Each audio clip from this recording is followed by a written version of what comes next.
বড় বড় লিগের প্লেয়াররা আমাদের ব্যাট চেয়েছে। দিন শেষে তো আমাদের একটাই বিশ্বাস করি, আল্লাহ পাক ছাড়া তো আমাদের ধর্মে তো আমরা এটাই বিশ্বাস করি। আল্লাহর প্রতি ভয় থাকলে তো ডেফিনেটলি আপনি সবসময় রাইট ট্র্যাকে থাকবেন।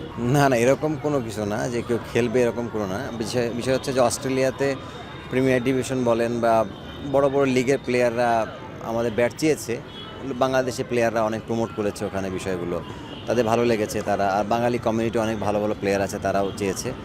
আর এর থেকে আর কিছু অজি কিছু প্লেয়ার আছে, তারাও মানে দেখতে চাইছে আর কি, তো এই জন্য পাঠানো।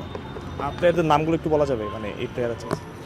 দেখুন, এইগুলো তো আসলে খুব কনফিডেন্সিয়াল, এগুলো আমি এভাবে বলতে চাচ্ছি না, কারণ তারা ইউজ করুক, আমাকে ফিডব্যাক দিক, তারপর আমি বলবো। ভাই, আপনি শুনছিলাম যে আপনার একটা একাডেমি খোলার প্ল্যান আছে অস্ট্রেলিয়াতে, সেই গল্পটা যদি বা ঘটনাটা যদি বলতেন, আসলে কী ধরনের প্ল্যান? অস্ট্রেলিয়াতে আসলে আমি গত বছর ধরে আসা যাওয়া করছি। এখন জিনিসটা হচ্ছে যে ওখানে আমি ক্রিকেটের সাথে থাকতে চাই। প্ল্যান আছে যে লেভেল 3 করার ইচ্ছা ছিল, এখনও আছে ওখানে। প্লাস যেহেতু ক্রিকেটের সাথে সারা জীবন ক্রিকেট নিয়ে পার করে দিয়েছি, তো আমার কাছে মনে হয় যে মানে আমার ক্রিকেট ক্যারিয়ার তো মানে অনেক ক্রিকেটের মাধ্যমেই। তো আমি চাই যে ক্রিকেট দিয়ে আসলে ওখানে কিছু করা। আর ওখানে বাঙালি বলেন, এশিয়ান অনেক প্লেয়ার আছে যারা মানে ভালো প্র্যাকটিস করতে চায়, ভালো ফ্যাসিলিটিস পেতে চায়। তো ওইভাবে আর কি একটা প্ল্যান করা। তো ওখানে আমার একটা পরিচিত ছেলে আছে, তার সাথে শেন ওয়াটসনের খুব ভালো সম্পর্ক, তার ছেলেকে প্র্যাকটিস করায়। তো ও আসলে ওকে অফারটা আর কি বেসিক্যালি করছে। তাও মনে হয় যে এই সব মিলে একটা প্ল্যানিং চলতেছে, দেখা যাক যদি আমি যাই তারপর একটা প্ল্যান হবে। অনেক দিনের চাওয়া ছিল যে মেহেদী হাসান মিরাজ এমকেএস এর ব্যাট দিয়ে খেলবেন, এখন এমকেএস এর ব্যাট দিয়ে খেলছেন। আসলে ডিলটা কীভাবে হলো, মেহেদী হাসান মিরাজি বা কীভাবে এটা মানে ম্যানেজ করলো, সব কিছু মিলিয়ে আসলে কীভাবে এটা সম্ভব হলো? না, মিরাজের আসলে আমাদের প্রথম থেকে খেলার কথা ছিল, বাট প্রবলেম হয়ে গেছে যে ও তো আগে থেকে রিবকের সাথে কন্ট্রাক্টেড হয়ে গেছে, তারপরে আমাদের এমকেএসে আসা, এই জন্য করতে পারে নাই। বাট কন্ট্রাক্ট আমার মনে হয় ফিনিশ হওয়ার আগেই আমার মনে হয় একটা মিরাজের সাথে কন্ট্রাক্ট ব্রেক করেছে, যার জন্য হয়তো বা মিরাজ এমকেএসে চলে এসছে। আপনার একটা ইন্টারভিউ শুনছিলাম ইমরুল ভাই, আপনি বলছিলেন আপনার পার্সোনাল একটা বিষয় নিয়ে আসলে এই প্রশ্নটা করি। আসলে মাশাআল্লাহ কয়েকদিন বা কয়েক বছর ধরে আপনার ধর্মের প্রতি আনুগত্য অনেক বেড়েছে, আপনি ধর্মের প্রতি বিশ্বাসটা অনেক বেড়েছে, মাশাআল্লাহ আপনি দাঁড়িয়েও রেখেছেন। সব কিছু আসলে কীভাবে হলো বা কীভাবে এটা বাড়লো, একটু গল্পটা যদি শেয়ার করতে। মানুষের তো অনেক রকম গল্প থাকে।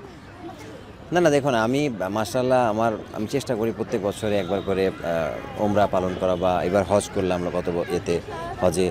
আমি চেষ্টা করছি আসলে, মানে দিন শেষে তো আমাদের মানে আমরা তো একটাই বিশ্বাস করি, আমাদের মানে আল্লাহ পাক ছাড়া তো আমাদের ধর্মে তো আমরা এটাই বিশ্বাস করি। তো আমার মনে হয় যে এখন পর্যন্ত যতটুকুই আমি এখানে এসেছি বা পেয়েছি, সব কিছুই আমার মানে সৃষ্টিকর্তার ইচ্ছাই, যার জন্য হয়তো বা আমার মনে হয়েছে যে আমি তাকে ডেফিনেটলি আমার মানে বাকি রেস্ট অফ দ্য লাইফ আমাকে তাকে তো সন্তুষ্ট করতে হবে, এই জন্যই আমার এটা। ইমরুল ভাই, অনেক ক্রিকেটারই দেখি আসলে তার ধর্মের প্রতি বিশ্বাস আছে। ক্রিকেটারদের মধ্যে এই জিনিসটা আসলে বেশি, তারা নামাজও পড়েন খেলার ফাঁকে। আসলে এই যে ধর্মের প্রতি বিশ্বাস বা আনুগত্য, এটা কি আসলে খেলা বা পারফরমেন্স কোনোভাবে সাহায্য করে কিনা? যে যখন খারাপ খেলি তখন আসলে এই বিশ্বাসটা থাকলে মনে হয় যে না, আল্লাহ যদি চায় আমি আবার ব্যাক করবো। না, অবশ্যই প্রত্যেকটা মানুষের রিলিজন তার তো নিজের বিশ্বাসের উপরে, তাই না? তাই আমি না, প্রত্যেকটা প্লেয়ারই চায় যে তার সৃষ্টিকর্তাকে খুশি রাখতে, সেই থেকে তাদের ইবাদত করা। আর এটা অবশ্যই আমি মনে করি ভালো জিনিস, তারা খারাপ দিকে ডাইভার্ট হতে পারে না। আপনি অন্য দেশের প্লেয়ার দেখবেন যে তারা আসলে মানে অনেক রাফ লাইফ করে। ওই দিক থেকে আমি বলবো মাশাআল্লাহ আমাদের বাংলাদেশের প্লেয়ার অনেক ভালো এবং অনেক ডিসিপ্লিন। লাস্ট একটা প্রশ্ন ইমরুল ভাই, ধর্মের প্রতি আনুগত্য বাড়ার আগে বা পরে দুইটা লাইফ আসলে কেমন? আগে আসলে অনেক কিছুই বুঝতাম না, অনেকভাবেই আসলে মানে লাইফটাকে অত গোছালো ছিল না। এখন আলহামদুলিল্লাহ লাইফটা অনেক গোছালো হয়েছে, অনেক কোনটা রাইট ট্র্যাক কোনটা রং ট্র্যাক এটা বুঝি, এবং আল্লাহর প্রতি ভয় থাকলে তো ডেফিনেটলি আপনি সবসময় রাইট ট্র্যাকে থাকবেন, ওইভাবেই চলা আর কি।